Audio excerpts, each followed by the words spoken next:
Yohji Yamamoto is one of my favorite artists of all time, and I believe he's probably the designer that has actually inspired me the most out of all the ones that I came across in my studies. His use of black, the elongated silhouettes, and the specifically Japanese deconstruction of tailoring, I believe are the most interesting things in fashion designs of probably the last century. And I guess we can all agree that he is the forerunner of avant-garde fashion, where true design stands as focus point.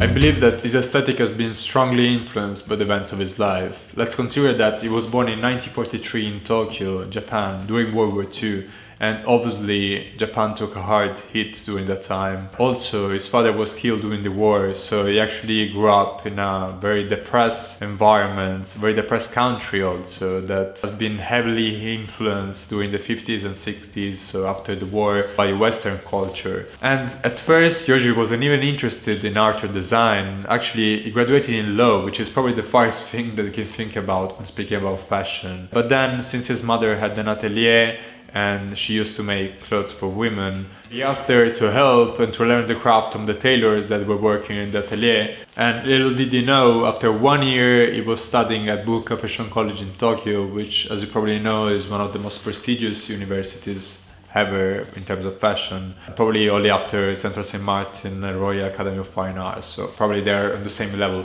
But anyway, he graduated in 1966 at Bunka, and he waited 9 years before launching his labels, which is kind of crazy if you think about it right now, because most of the students that graduate in fashion, they want to start the brands as soon as possible. And of course, if they have the means, then maybe it's the best thing to do. But in my opinion, also in Yohji's opinion probably, it was better to learn the craft as much as possible. So he waited a long time until he had the right experience to do it, and he's probably done the right thing. So he only launched his first women's wear collection in 1977 in Tokyo under the label Wise, which kind of surprised me because I thought that Yohji Yamamoto would be his first main line, but interestingly, Wise was born before Yohji Yamamoto. So he has two main lines, which are both on the same level. And lastly, in 1981, there was the most important moment of his career when he launched the first women's wear collection under the label Yohji Yamamoto in Paris. That was actually a revolution for the fashion world at the time, followed by Yohji Yamamoto prom only 3 years later. And of course, the rest is history.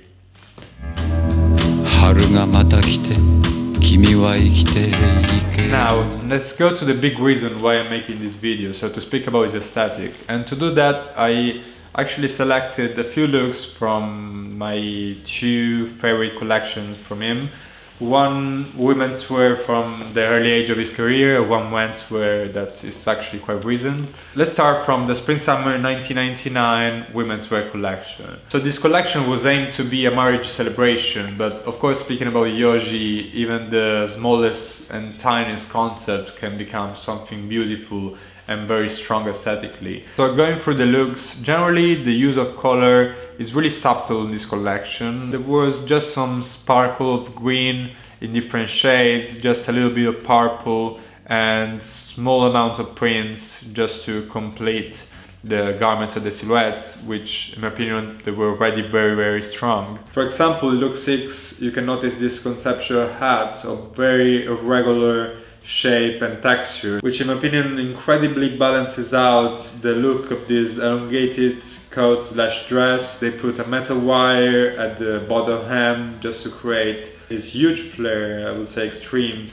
and the way the pattern was probably manipulated to insert these leads of excess fabric that will create all this flaring all around it. So in my opinion, the A shape of the coat together with this huge wide brim hat makes a perfect balance. I just took look 6 as an example, but one of the crucial concepts of this collection was the fact that some of the models will walk on the runway and start undressing, so they will reveal under these beautiful dresses other beautiful dresses, making everything more dynamic, more entertaining and more interesting, because the Yohji shows are not only about the clothes but also about the performance. He was one of the precursors of this way of showcasing clothes.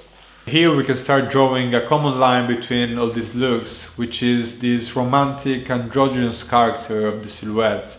The way he approaches design is actually not by drawing but by cutting into the fabrics.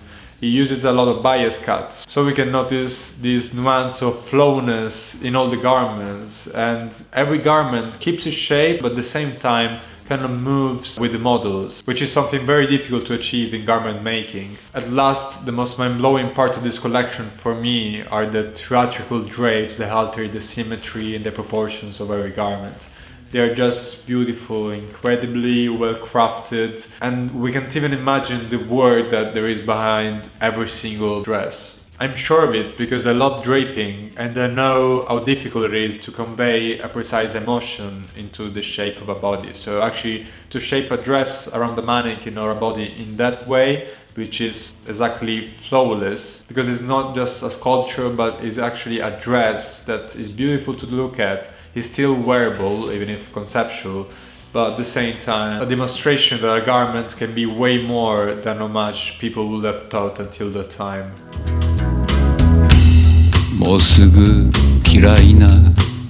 Alright guys, now I want to show you very briefly one of my favorite menswear collection from Yohji. This is actually the Spring-Summer 2020 menswear collection showed in Paris. This is something completely different from the women's wear collection that we just looked at. It's one of the few collections where you use prints. It's still black as you can see, but still you have some splashes of other colors with these prints that are actually beautiful in my opinion.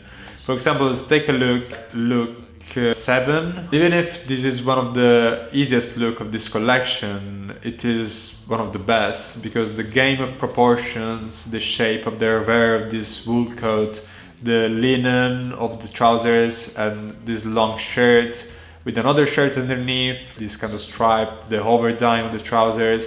You know, all these small details that for like a mad person like me that love to look at the small details of the collection is just as good as it can get. Then going on to look 14, that's Yohji's DNA. There's actually subversing tailoring from Yohji Yamamoto. Here is a full suit made of wool gabardine, which is the fabric that Yohji Yamamoto uses the most in his collection because it's very prone to this kind of curved cuts that he uses a lot and elongated shapes.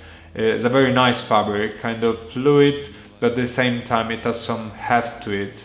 So when you wear it, it falls down really nicely on the body. You can see all the details of these incredible blazers, the double collars, all these flaps, the buttons, the cut, the pattern, the nice shoulders, which are just slightly oversized, but still kind of hold their shape onto the model. And even the trouser here, the way they fall in the boots, is just beautiful in my opinion. I mean, of course, all these collections speak for themselves because the visual language of Yohji Yamamoto is a very strong creative choice that makes every garment and every look recognizable. As soon as you look at it, you know that that's a Yohji Yamamoto garment.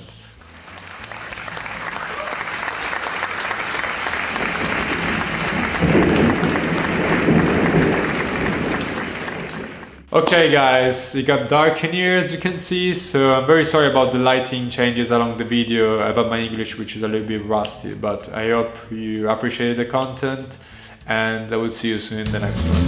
Bye!